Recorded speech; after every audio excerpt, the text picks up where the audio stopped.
I pretty much know that a scouting report on me is going to be to dare me to shoot jump shots, keep me out of the paint, not allow me to go to the free throw line. So over the course of my career, I'll just try to put a lot of work into other facets of the game to try to, neutralize that game plan. I worked extremely hard on my jump shot, and in a few years after my first year in Miami, I started to work on my post game and ways I can score in the post and be just very efficient.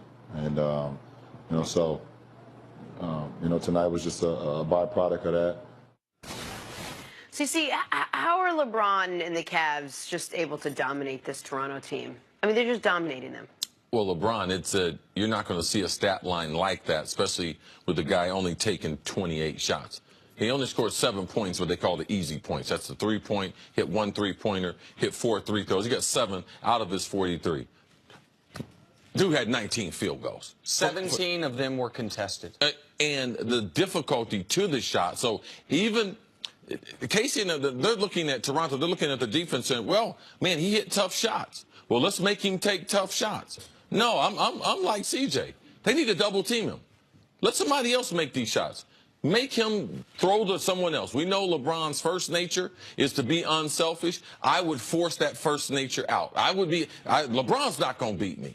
All right? That's what I would take it as. And the rest of the guys, they're going to have to beat me. I think that their chances go up if they change their game plan and taking the ball out of LeBron's hand. Here's the problem with what Toronto did yesterday. They allowed LeBron to come within 2 points of his career playoff high scoring and tie his career playoff high in assists. So LeBron was letting his teammates get involved, and he still put 43 on their head. I'm running out of words to say what we're seeing right now, because this is a guy who is universally accepted as one of the 3 greatest players ever, arguably the greatest player ever, arguably having the greatest postseason run we've seen him have. Since Sunday, he's played 131 of 149 possible minutes. He's won a game. Wait, say it again? Since Sunday, he's played 131 of a possible 149 minutes. That's insane. He's won a game 7. He's won 2 games on the road against the 1 seed. He has 2 40-point games. He has a triple-double. And last night, he put up a stat line, 40 and 14. That's never been done in playoff history. Along this run, last night, he broke Michael Jordan's record for most 30-point 10-assist games in the playoffs. He also broke Michael Jordan's record for most 40-point 10-assist games in the playoffs. If we want to lower the threshold a little bit to 48 and 11 instead of 43, 8, 14, take LeBron out of it. That's been done 3 times in NBA playoff history. Once by Jerry West in 1969, once by Clyde Drexler in 1992, once by Russell Westbrook last year. That's once every 25 years. LeBron has done it 4 times, in 2015, in 2016, in 2017, and last night. And now he's CC finding new ways to do it. I've never seen a player make that percentage of contested fadeaway shots. You mentioned the difficult shots. He took 28 shots. 26 were contested. He was 17 of 26 on contested shots, and they're fadeaways that, according to Kevin Love, he predicted before the game. I'm going to go left shoulder, I'm going to go right shoulder. What we're seeing is mastery of someone's craft in real time. Yeah, I don't know what else to say. I sit out here every single day with you guys, and I listen to him break another record, and I listen to him win another game, and I listen to him save another series, and I don't know nearly as much as you do, but all we can say is that, like, thank goodness someone else showed up, so it's not just LeBron James out there. So Kevin Love finally showed up when we thought he was all but dead in the water, and some of the other role players actually showed up. No, they need those role players. They weren't going to play, but they won a whole series without those role players when they beat the Pacers, and they seemingly won Game 1 against the Raptors without those role players. Yeah, but if the truth of the matter is they're 1 shot away from losing that series without those role players. Right. Yeah. All right? LeBron James he can compile as many numbers as he wants to.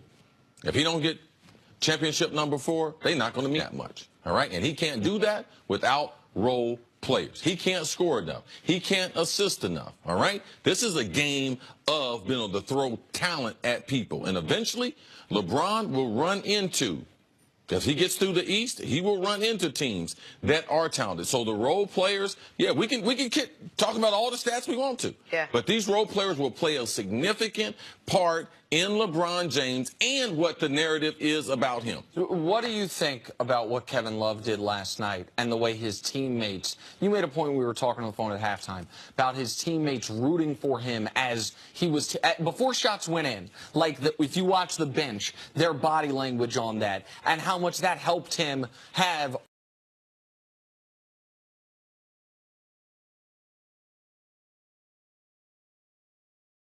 arguably the best playoff game of his career after one of the worst playoff games of his career. And an extension of that was his head coach, Ty Lue, who went with him and did not take him out, start him at the position he wanted to start him at.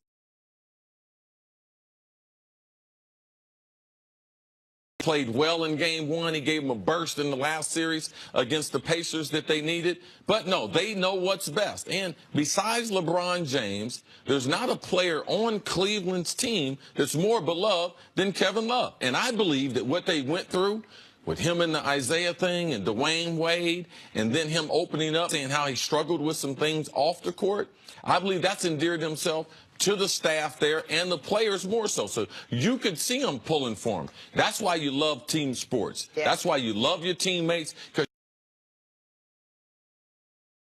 you're going to hang in there when the community, everyone's giving up on them. People on TV like myself saying, man, they need to look at giving Kevin Love a rest. Move Kevin Love to the 4. Man, give Kevin Love less shots. Like, every reason to get off of Kevin Love, they believe different, and they believe right. And I just want to try to cut something off at the pass. I'm probably not going to be able to because I know the narrative is going to flip. The narrative is going to flip as it has each of the last 4 years from here's how the Cavs could lose, the East is really dangerous, what about the Bulls?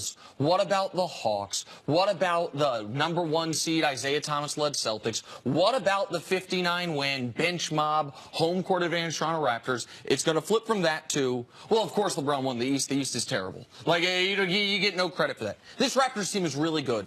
This Raptors team won the second most games in the league this year, more than Golden State did. This Raptors team, over the course of an 82-game regular season, was worst case the third best team in basketball, behind Houston and Golden State. They're fully healthy. They were rested. They had home court advantage.